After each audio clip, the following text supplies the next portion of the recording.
패밀리 여러분 안녕하세요, 살빼남입니다. 자, 여러분 혹시 이런 이야기 한번 들어보셨나요? 자, 다이어트 할 때 운동하지 말라고 하는 말. 자, 저도 가끔 환자분들한테 이런 이야기를 들었다, 그런 거를 전해 들은 적이 꽤 있습니다. 자, 그러면 이게 정말 맞는 말일까요? 자, 그리고 과연 이런 말들이 어디서 나온 걸까요? 자, 일단 여러분 믿기 어려우실 수 있는데, 자, 이런 말을 들으신 분들이 생각보다 많습니다.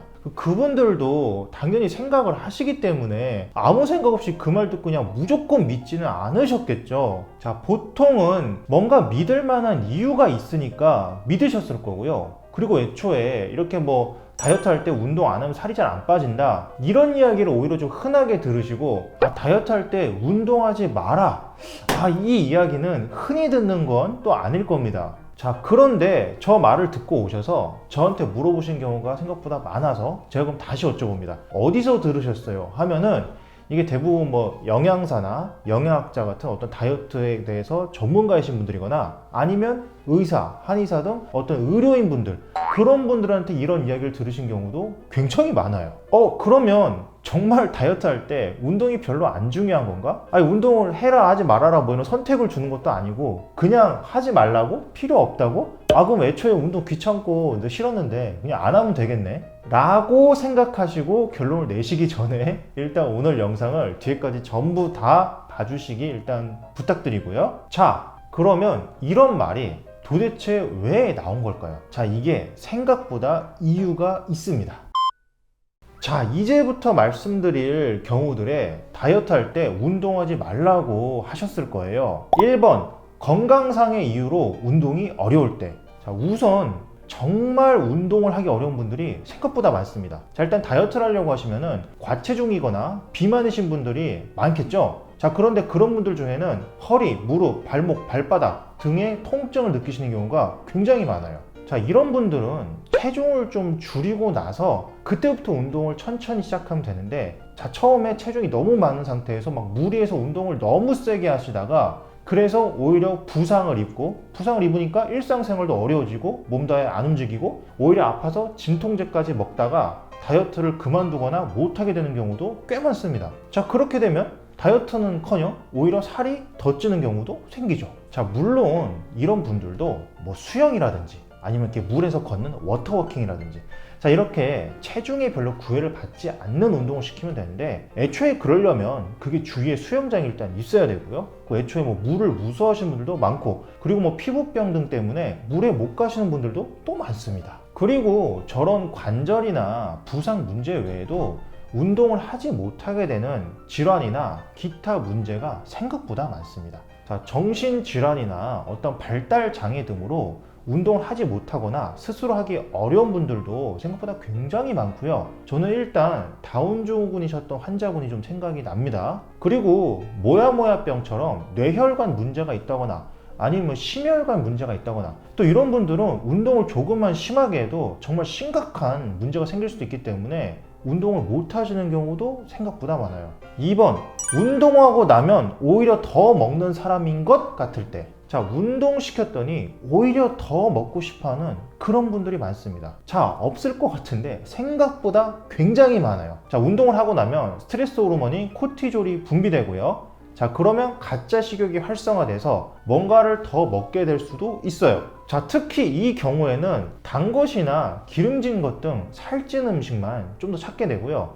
그리고 또 그거 외에도 이렇게 운동을 하고 났으니까 보상 기전으로 이 심리적으로 뭔가 더 먹어도 되겠지 하면서 더 드시는 분들도 있습니다. 또 운동하다 보면 모임이 생길 수도 있고, 그러다 보면 조기축구하고 치맥을 한다던가 아니면 헬스장에서 3, 4 모여서 이렇게 떡이나 커피를 먹는다던가 또 이럴 수도 있는 거고요. 자, 운동하면 반대로 식욕이 떨어지는 사람도 꽤 많지만 이게 케바케가 굉장히 심합니다. 자, 그래서 저렇게 운동을 하면 오히려 더 드시는 분들도 임상에서는 상당히 많은 편이에요. 자, 그래서 이럴 때는 차라리 운동을 하지 말고 식단에 전념을 일단 하라는 뜻에서 운동하지 말라고 하는 경우도 있긴 있습니다. 3번, 변수를 통제하기 위하여. 자, 병원에 진료를 받으러 온 환자분들의 경우에는 약 처방이 이루어지는데, 자, 이 약이라는 게 사실 굉장히 강력한 수단이에요. 따라서 이 약에 의해서만도 체중 감량이 어느 정도 이루어지기 때문에 다른 것을 특별히 할 필요가 없는 경우도 있습니다. 그리고 애초에 체중 감량에서 운동 20%고 식이요법이 80%이기 때문에 식단만 좀 제대로 하고 있다면 운동을 안 하더라도 체중 감량이 되긴 됩니다. 자, 물론 운동으로 뭐 건강, 요요 방지, 정체기 극복 이런 게 다 되긴 되지만 걔는 일단 좀 둘째로 치고요. 그리고 애초에 고도 비만이 운동을 안 하는 것보다 건강에 미치는 해가 더 크거든요. 그래서 일단 운동을 안 시키더라도 고도 비만부터 먼저 좀 해결해야겠다, 이런 경우도 있어요. 자, 결론적으로 약만 먹게 시키면서 관리를 하는 게 일단 초반에는 특히 그러는 게 의료인 입장에서는 좀 더 편한 경우도 있습니다. 자, 이거는 다이어트 전문가들에게도 마찬가지인데요. 자, 애초에 이렇게 도움을 구하러 올 정도면 좀 심각한 상황이신 경우가 굉장히 많죠. 자, 그런 분들에게 식단과 운동을 동시에 시켜버리면 좀 굉장히 많이 힘들어 하세요. 자, 그래서 둘 다 안 하게 되거나 포기를 할 바에는 체중 감량이 더 중요한 식단부터 좀 제대로 시키고 그것부터 익숙해지게 하는 게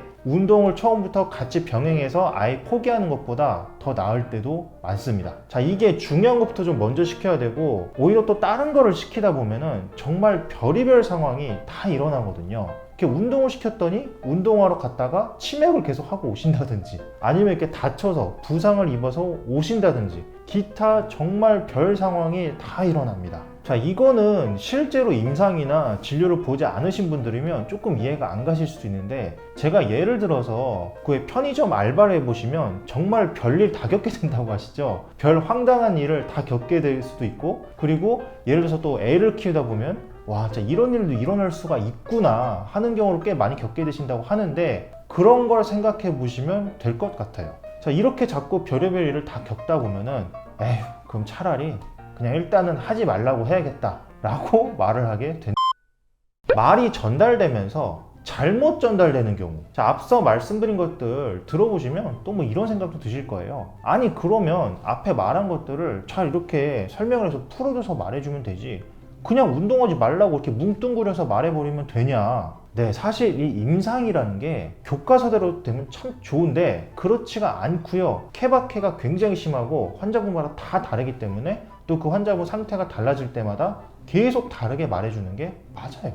저 같은 경우에도 당장 체중이 120, 150 이런 분이 일단 왔을 때 일단 너무 체중이 많이 나가서 이 관절에 무리가 올 수도 있으니까 일단 당장 운동하지 말고 한 90 정도까지 먼저 뺀 다음에 그때부터 운동하자, 자, 요렇게 말씀드리는 경우가 있어요. 자, 그러면 그 환자분이 이제 부모님한테 가가지고 선생님이 운동하지 말라던데? 그냥 요렇게만 전달하시는 경우도 생각보다 굉장히 많습니다. 그런데 당연히 또 그렇게밖에 전달이 안 되실 거예요. 제가 20분 동안 이거를 아무리 길게 설명을 했어도 환자분이 이거 한 번 듣고 다 기억나서 그대로 다 말씀드리긴 어렵잖아요. 자, 그런데 어쨌든 간에 결론적으로 그 부모님들은 아마 이렇게 이해하실 겁니다. 아, 다이어트 할 때 운동하면 안 되는구나. 자, 그런 식으로 딱 이해를 하실 테니까 그게 또 잘못 퍼지는 경우가 굉장히 많습니다. 즉, 그냥 뭉뚱그려 설명하면은 간단하게 설명이 되는데, 이게 소위 말하는 친절하게 설명하다 보면 복잡하게 오래 설명해야 되거든요. 자, 그러면 환자분들은 그 긴 설명을 일단 이해는 했더라도 전부 기억을 하기는 일단 어렵기 때문에 그게 당연히 전달이 잘 안 될 수밖에 없는 거죠. 구독과 좋아요를 누르면 요요가 안 올지도. 자, 영양을 전공하신 뭐 다이어트 전문가분들이라던가 아니면 이렇게 뭐 의료인분들, 자, 요런 분들이 왜 다이어트 할 때 운동하지 말라고 할 때가 있을까라는 거를 오늘 한번 좀 알아봤습니다. 자, 그런데 이게 알고 보면은 이 커뮤니케이션이 좀 부족했던가 아니면 오해가 있었던 경우도 굉장히 많죠.